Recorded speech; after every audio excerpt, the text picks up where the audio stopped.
Welcome to Redbeard Radio. I'm Brian Keith, and we are recording this on the 13th of March. For those of you who don't remember back then, that was the Monday after the weekend of the bank collapse. And we have on to discuss this event and some of the stuff around it, John Robb, who you heard in episodes 63, 91, 102, and 85, where John is responsible for 4 of our 6 most popular episodes ever. We started moving content that John and I create over to his Substack at johnrobb.substack.com. And we have John back on the podcast today to talk about some combination of how to vet news sources, how to understand when you're being manipulated by news. And there's just been so much content coming out this last weekend, and it's hard to say, well, what's real, what's not real, what's the source bias?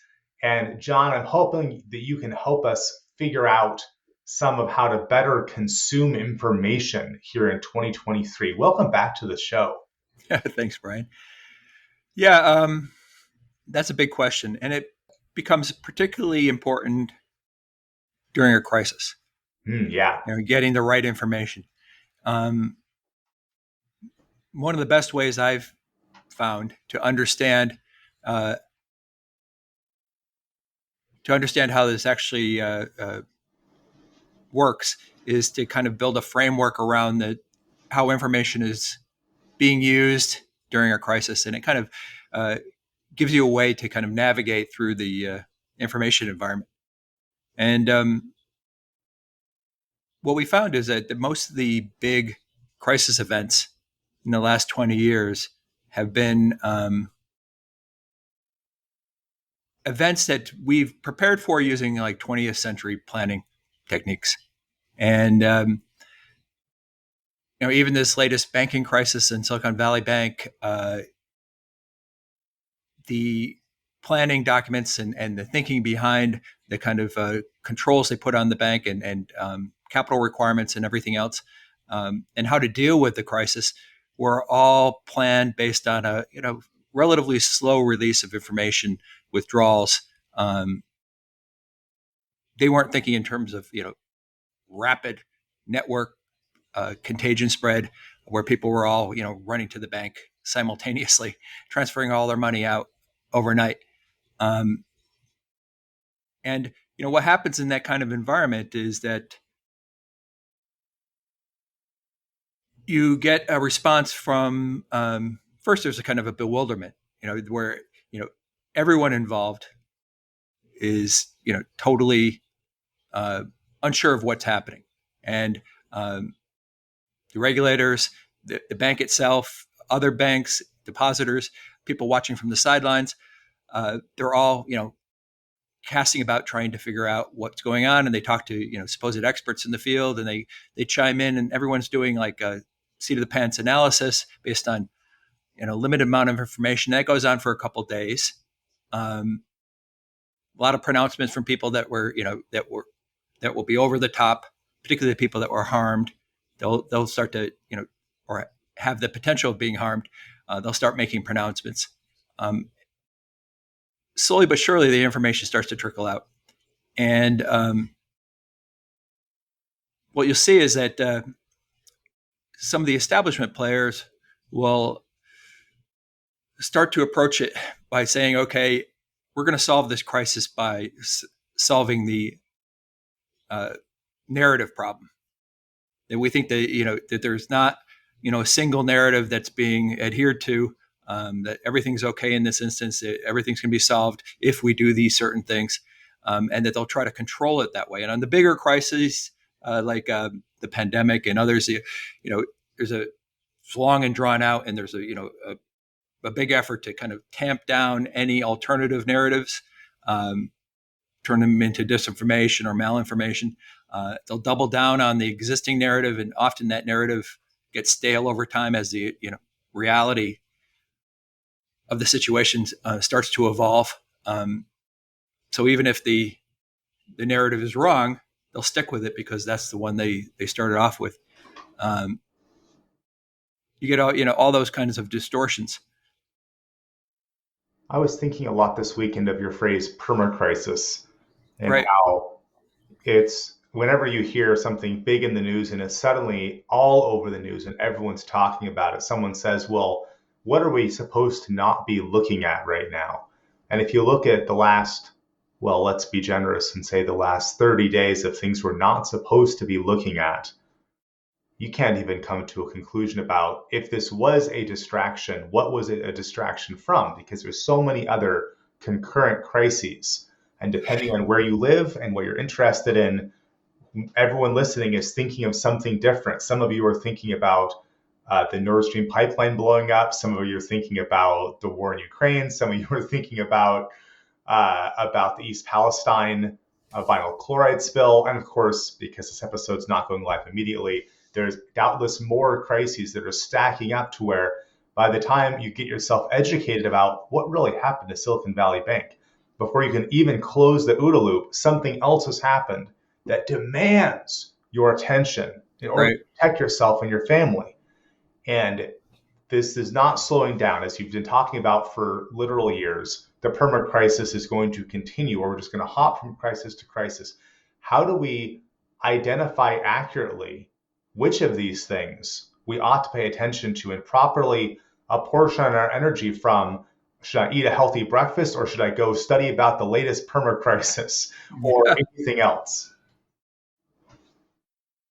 For the most part, most of the big events that are happening, more moderate size events like the banking crisis and the train derailment and the like, aren't events that are going to actually impact you if you're a small fry, and most of us are small fries.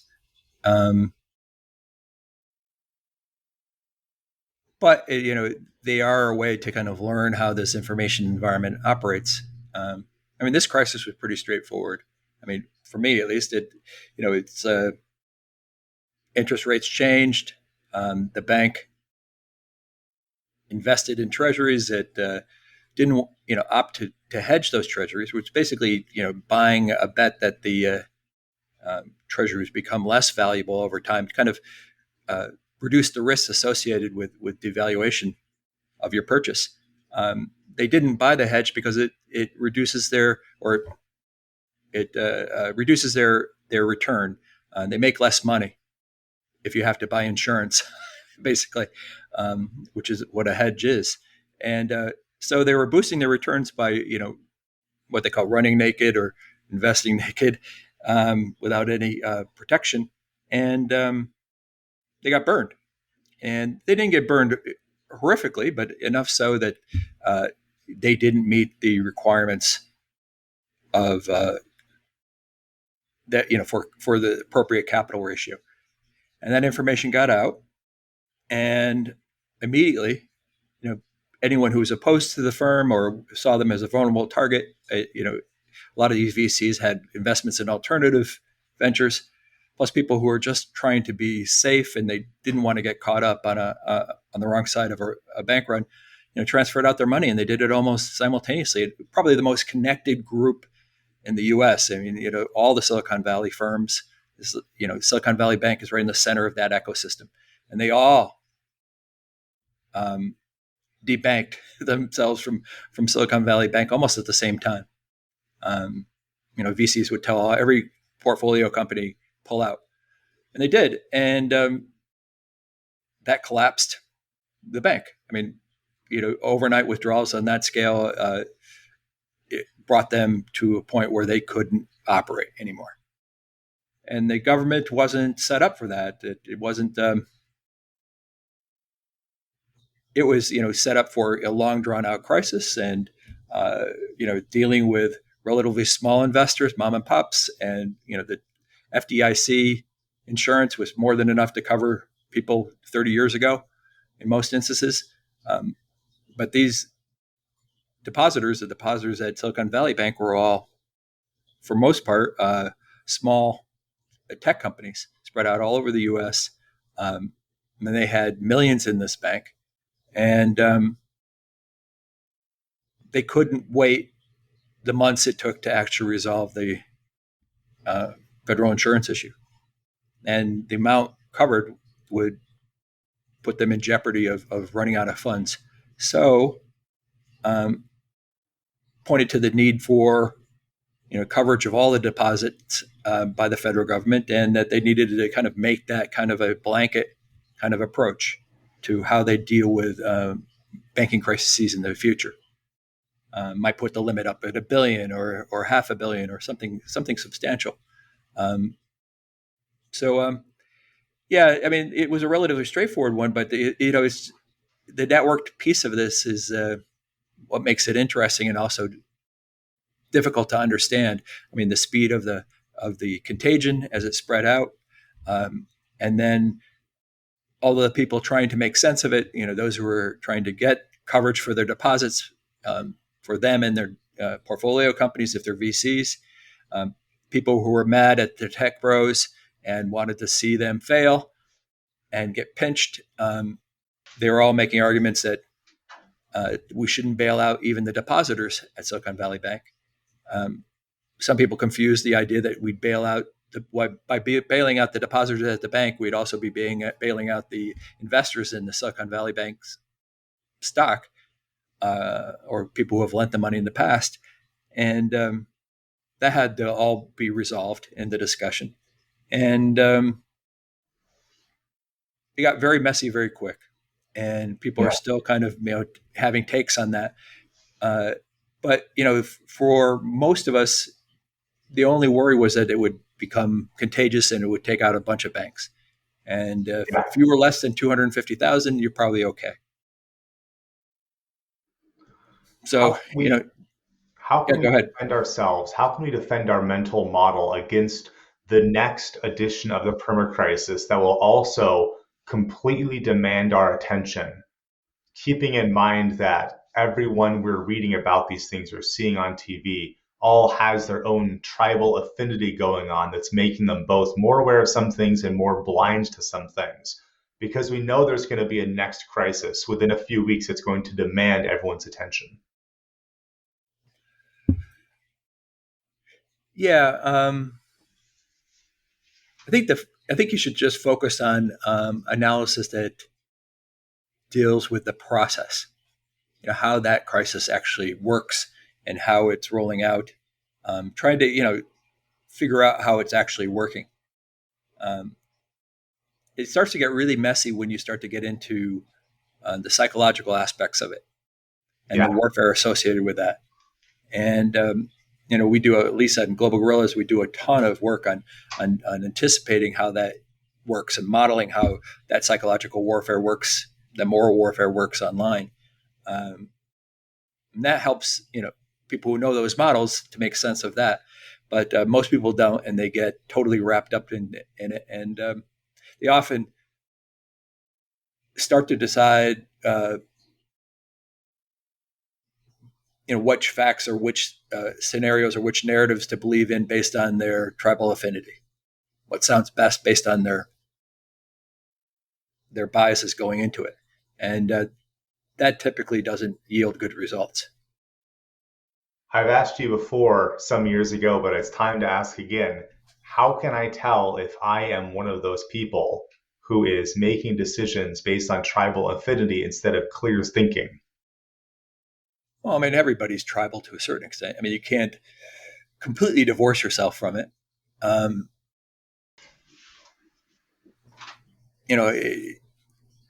There's some people who are completely tribal on every single issue, and they just go with the flow.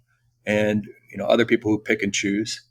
A lot of people who try to stand up, stay above it.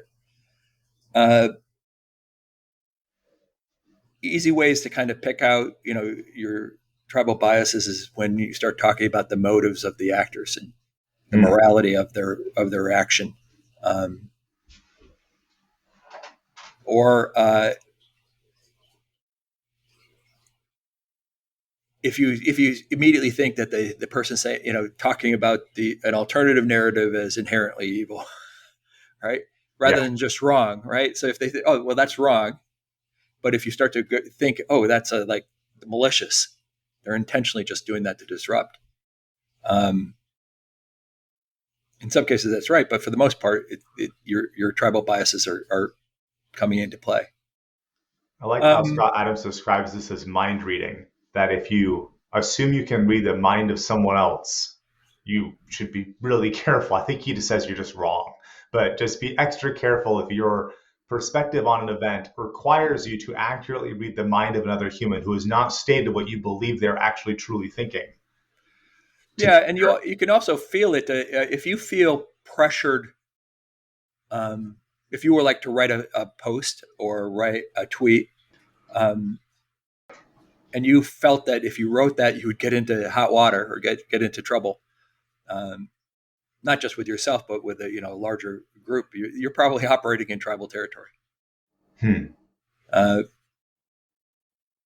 so if it or would go over well with everybody in that tribe, that's a good indicator. It's like how you're seen by other people. Um, you have to figure that out. Yeah, there's a tribalization is a tough thing. We're all to a certain extent inherently tribal, and we want to live and think with people that want to do the same with us and try to solve problems together and get through it. Um, but this kind of online factionalization, this kind of dividing into different tribes, is making it harder. And whenever somebody comes from the other tribe comes up with a fact or a point of view or a narrative, it's immediately rejected as potentially malicious. So it's hard to even get to a point where we're coherent in terms of how we discuss things. Yeah, we talked about this back in episode 85, Transcending Tribalism. That was published back on April 6th, 2021. I'm trying to think back to, I'm sure at the time it felt like, oh, things are getting so tribal. But now looking back, I sort of laugh at, oh, wow, we were such innocent, sweet summer children back in 2021. We had no idea what was coming for us. Yeah, the tribalism really isn't that bad. A lot of maneuvering, it's occasionally rude at times. Um, where it gets dangerous is when we start to take that tribalism and use it to kind of shut down conversations and start to target each other through the government and through corporations. And if we can evolve the system to a point where we're beyond that, then we're going to be much better off. Or get the protections in place needed to prevent that.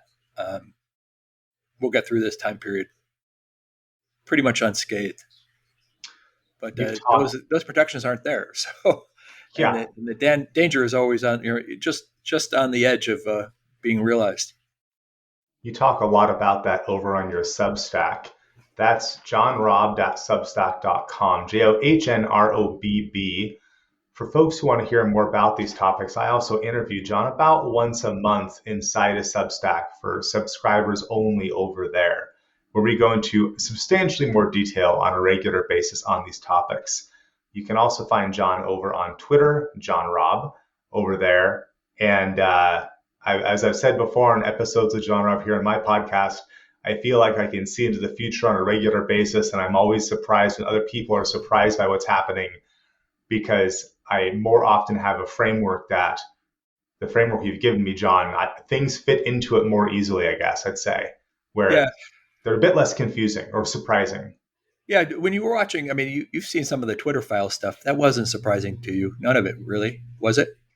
No, some of the details, it's specific, like who specifically did a thing, but the general perspective, the Twitter files did not surprise me at all. The only it wasn't even a surprising part, but part of that was okay, all this stuff that I already perceived to be true is now we have evidence. And I thought for the people who tribally believe this cannot be true, or if it is true, it cannot matter, how can I communicate this to them in a way where they can experience this information and look at it without attaching a tribal narrative? And my answer to that is I don't think that I can. Which is also not surprising because I've been following your work for years. So I'm not under the illusion that I can show someone data and if it's tribally misaligned with them, have them perceive it as being true. Yeah, I mean, a lot of the people that departed Twitter after the takeover, for instance, they saw the kind of controls in place as protections, right? Yeah. And so, and I think the majority of people saw them as censorship. So, and they're just mad that those protections have been lifted. And that's not. I don't know. I don't know a way around that. I mean, there's people who Yeah. only feel protected and safe unless if everybody is forced to into this box or forced through these filters. Um, they can't. They don't feel safe if there are people out there somewhere saying things online or doing things that are beyond what they would consider acceptable behavior. And I don't know if that's resolvable. But I mean, all these conflicts, everything that we're seeing is like pretty much stuff we've been writing about for or reading and discussing and for a while now on global gorillas. So it's Yeah. kind of cool to see it roll out, but I was kind of hoping it wouldn't. Yeah, that's the fate of all oracles is they're forced to go watch what they prophesied come true. Uh, okay, folks. JohnRobb.substack.com, John Robb on Twitter. John, thank you for being on for episode number 5, or the All fifth right. time on Redbeard Radio. I'll talk to you later. Okay. Bye, Brian.